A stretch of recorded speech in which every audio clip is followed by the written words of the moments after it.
Open your refrigerator right now and look at what is in there. Somewhere on those shelves, there are almost certainly plastic containers that have been in use for years. A few scratches on the interior surface. Perhaps a faint yellowing or a milky haze where the color used to be clear. Maybe they carry the faint memory of last month's kimchi. No matter how many times they are washed. You keep them because they still hold food. They still seal. They cost money to replace. But what is happening inside those containers, silently, every time you store food in them or warm them up, is something that should have been on your radar a long time ago. Start with a number that is difficult to mentally process. A study published in a peer-reviewed journal by researchers at the University of Nebraska found that microwaving plastic food containers can release up to 4.22 million microplastic particles and 2.11 billion nanoplastic particles from a single square centimeter of surface area. In one heating event, more than 2 billion particles from 1 square centimeter in one use. These particles enter the food you are heating, and you consume them. They do not simply pass through the digestive tract. Research has documented microplastic particles crossing the intestinal lining into the bloodstream, accumulating in lymph nodes, reaching the liver, the kidneys, the lungs, and the brain. The container you have been using for 4 years to store leftovers has been delivering this payload into your family's meals in quantities that compound with every use, every scratch, every heat cycle. Plastic food containers contaminate food through 2 distinct pathways. The first is the physical release of micro and nanoplastic particles. All plastics degrade over time through exposure to heat, ultraviolet light, mechanical abrasion, and contact with acidic or fatty substances. As a plastic container ages, microscopic fragments detach from the polymer matrix and enter whatever food is in contact with the surface. Nanoplastics, defined as particles smaller than 1 micrometer, are of particular concern because their size is small enough to penetrate cell membranes, not merely the gut wall but individual cellular structures, including potentially the blood-brain barrier. Containers with visible scratches are dramatically more hazardous than intact ones. Research has documented that scratched plastic containers can release up to 5 times more bisphenol compounds than undamaged surfaces of the same material. Every time a metal utensil, a stiff brush, or a rough sponge touches the inside of a plastic container, you are accelerating this fragmentation process. The second pathway is chemical leaching. Plastic polymers are not manufactured from the polymer molecule alone. Hundreds of additives are incorporated during production: plasticizers to create flexibility, stabilizers to prevent oxidation, colorants, UV absorbers, and flame retardants, among others. The most consequential of these for human health are phthalate and bisphenol compounds. Phthalate are plasticizers added to polymers like PVC to make them flexible. Bisphenol A is a monomer used in polycarbonate plastic and epoxy resin production. Neither is chemically bonded into the polymer chain in a way that locks them in permanently. They are physically blended into the matrix and migrate outward. Under the right conditions, heat, fatty foods, acidic foods, and physical degradation all accelerate this migration. An aged, scratched container leaches measurably more of these chemicals than a new undamaged one. And because these compounds are endocrine disruptors, meaning they interfere with hormonal signaling at extremely low concentrations, the threshold for biological effect is far lower than the threshold for visible contamination. Understanding the recycling numbers on the bottom of your containers is practical, immediately applicable knowledge. The number inside the recycling triangle identifies the polymer type and tells you a great deal about risk. Number 1 is PET, used in water bottles, generally safe for single use, but not for repeated or heated use. Number 2 is HDPE, high-density polyethylene, relatively safe for food storage. Number 3 is PVC, polyvinyl chloride, which contains phthalate plasticizers in substantial quantities and should never be used for food contact, particularly with hot or fatty foods. Number 4 is LDPE, low-density polyethylene, comparatively safe.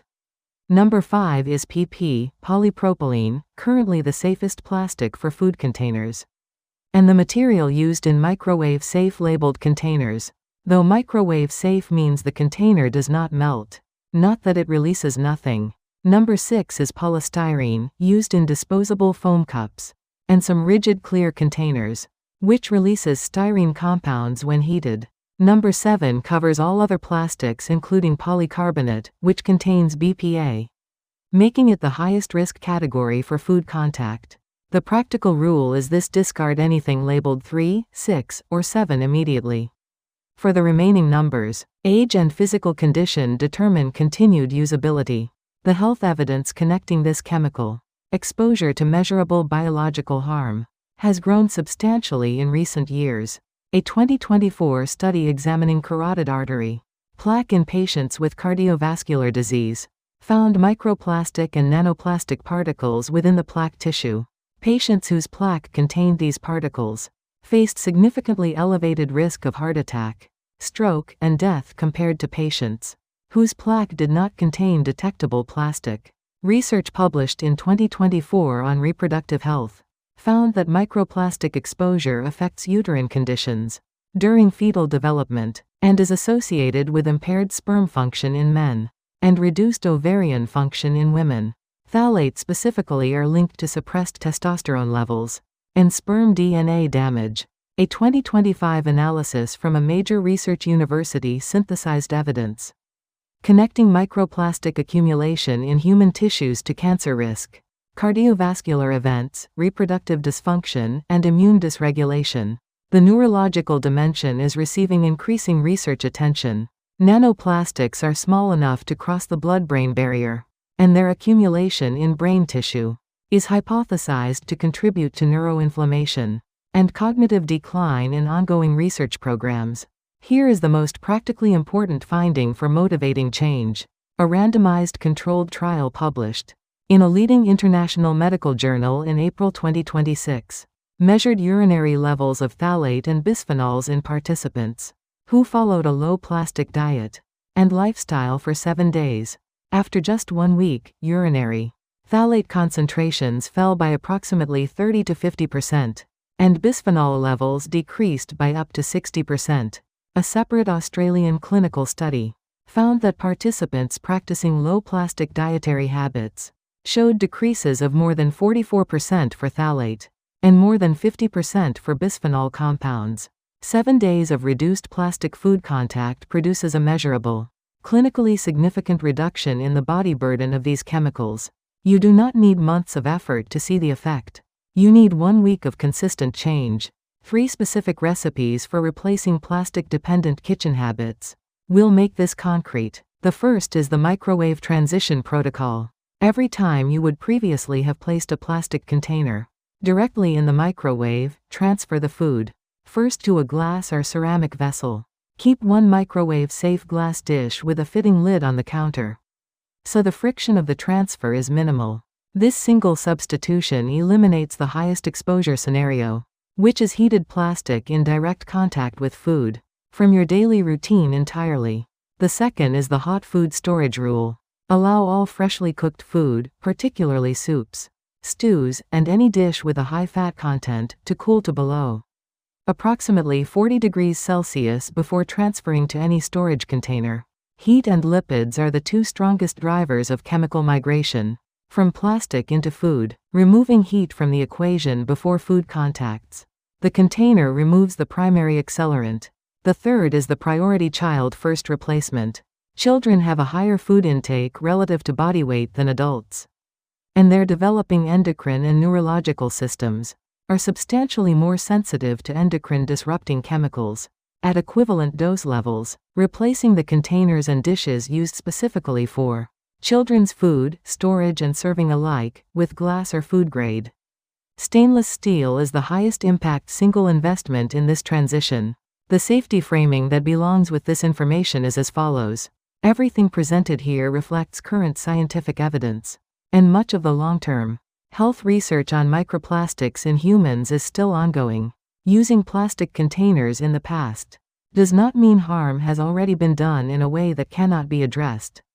The clinical trial data demonstrating rapid reduction in body burden following dietary change is genuinely encouraging. The body's capacity to reduce chemical load when input is reduced is real and rapid. This information is presented to support informed household decisions, not to create anxiety about every piece of plastic you have ever touched. If you have specific concerns about chemical exposure and related health conditions, an environmental medicine specialist or your primary care provider can offer guidance based on your individual circumstances. The containers in your refrigerator have been in there long enough. You now have the information to make a different choice. If this video helped you, subscribe, share it with the people who cook for your family, and tell us in the comments which container number you found in your kitchen today. That number matters more than you knew an hour ago.